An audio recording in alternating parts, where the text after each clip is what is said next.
Estamos de volta com o nosso programa Boa Tarde Cidadão, na Band Natal, chegando em todo o Rio Grande do Norte. E hoje vamos conversar com a vereadora Divaneide Basile, do Partido dos Trabalhadores, vereadora de Natal.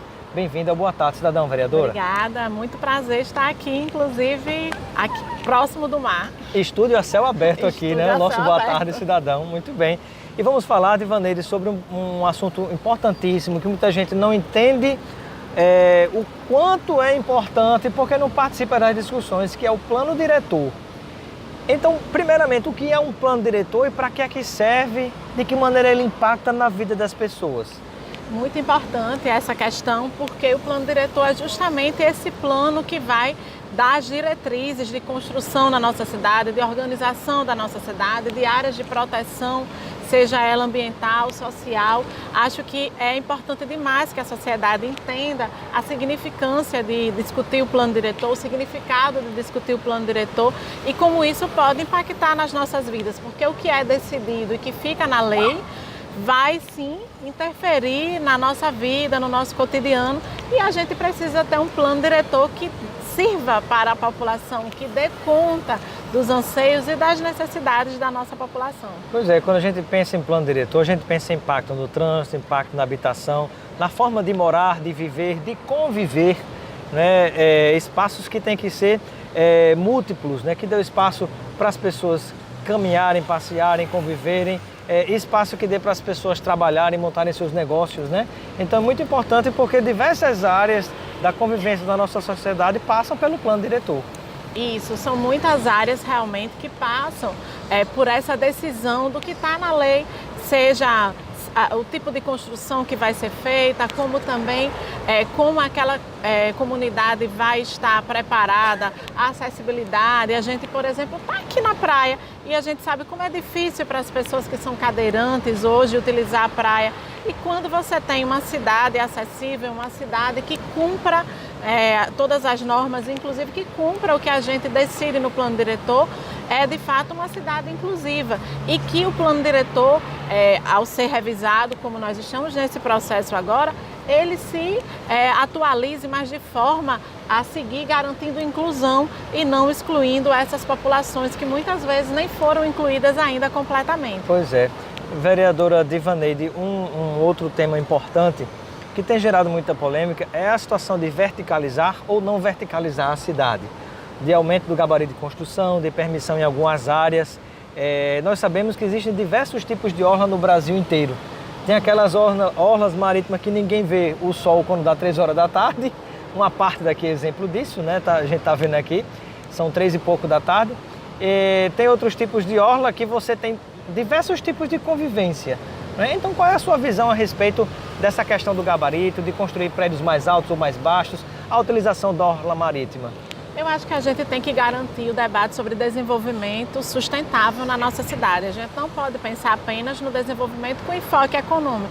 Como você mesmo disse, nós estamos aqui diante de uma parte da cidade que já é verticalizada e a sombra está total. Aí imagine se a gente tiver toda essa região verticalizada, a gente vai perder. A produção me falou ali que são 3h10 da tarde, estamos na sombra aqui na praia. Exatamente. Né? Isso me lembra, infelizmente, Balneário de Camboriú, me lembra a cidade de Santos, em São Paulo, né, que você, 3 horas da tarde, já não vê mais o sol, né? É um paredão de prédio, inclusive, né? Você deu exemplos perfeitos sobre isso. E a gente tem a honra, o privilégio de ter um cartão postal que dá para a gente ver o outro lado da cidade, que dá para a gente ver o Forte dos Reis Magos. E se a gente seguir essa linha de construções altas com aumento de gabarito, nós vamos ter esses exemplos aí que são negativos, que a gente sabe que são apenas construções, são apenas prédios e que, de fato, há uma perda. Os turistas, eles não estão interessados em ver isso, nem as pessoas que moram na nossa cidade, na própria cidade, também querem uma cidade que seja totalmente verticalizada e que você não tenha nessa cidade o adensamento, ele precisa ter base para isso. Que se verticalize, mas dentro de limites, né? Porque, por exemplo, você tem 2 orlas que eu gosto de citar, que eu acho muito bacana. Você tem Florianópolis, que inclusive do ponto de vista turístico, no Brasil é a maior concorrente de Natal, que você tem verticalização, mas dentro de certo limite, e a orla de João Pessoa, que você tem uma forma de distribuição da orla, onde você tem pequenos prédios residenciais, aí ao lado tem uma pizzaria, do outro lado tem um outro tipo de comércio, aí do outro lado tem espaços de residência, então você tem múltiplas convivências, múltiplas formas de construção que não impede a passagem de ninguém, que concebe o espaço social para todos e que de manhã, de tarde, de noite você tem uma convivência. Você deu o exemplo da orla perfeita, é essa orla que nós queremos. E a gente tem que dialogar porque é essa orla que a cidade quer. Eu tenho ouvido as pessoas, a gente ouviu as pessoas na Comissão de Direitos Humanos, nós fizemos visita às comunidades, nós fizemos reuniões específicas nos bairros sobre o plano diretor, justamente para sensibilizar a população e fazer com que a população entenda a importância da lei. Nós fizemos um grande ato na comunidade, um abraço à orla, porque as pessoas estão afirmando que cuidam dessa orla, que o problema que tem na orla é falta de gestão, é não priorizar a orla como ter acesso na orla, acessibilidade, banheiros, pra cuidados, cartão postal. Ponta Negra é uma orla que não é acessível, por exemplo, para quem tem algum tipo de dificuldade de mobilidade, alguém que tem alguma deficiência, né? Infelizmente, aqui a Ecolop só faz um projeto, é naquele dia que tem um projeto de pessoas que se envolvem para realizar aquela ação, aí você tem acessibilidade. Fora daquilo, um cadeirante, por exemplo, não consegue tomar banho de mar, né?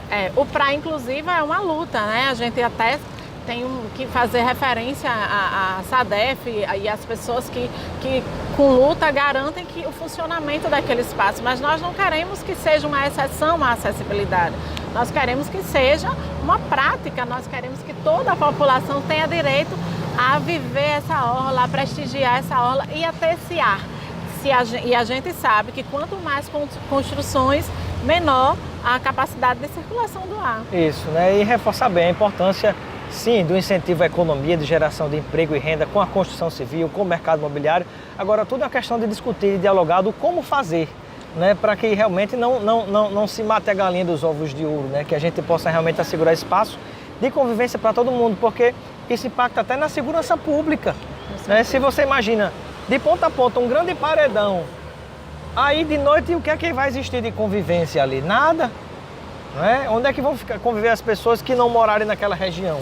Por onde vai transitar e como vai transitar o turista? E a gente tem que entender, você falou bem a palavra equilíbrio. A gente, de forma alguma, nós estamos colocando contrário ao desenvolvimento da cidade. Isso é uma coisa que a gente tem chamado a atenção. Nós queremos que a cidade se desenvolva. A gente só não pode atribuir que modernizar a cidade é verticalizar, que desenvolver a cidade é construir prédios altos, ampliar ou trocar o tamanho dos prédios que hoje já é possível construir. É importante dizer, tem áreas sim que já é possível construir e a gente precisa deixar isso nítido para que a população saiba, e o desenvolvimento ele vem junto com o investimento em saneamento, com o investimento em infraestrutura. E o desenvolvimento sustentável, né? Porque de repente você constrói um grande paredão de prédio sem outras áreas de convivência e vira depois um local fantasma à noite, como alguns lugares no Brasil, né? É complicado. Agora, vereadora, de que maneira, nesse contexto que a gente está falando, entra o assunto do hotel, do finado hotel dos Reis Magos?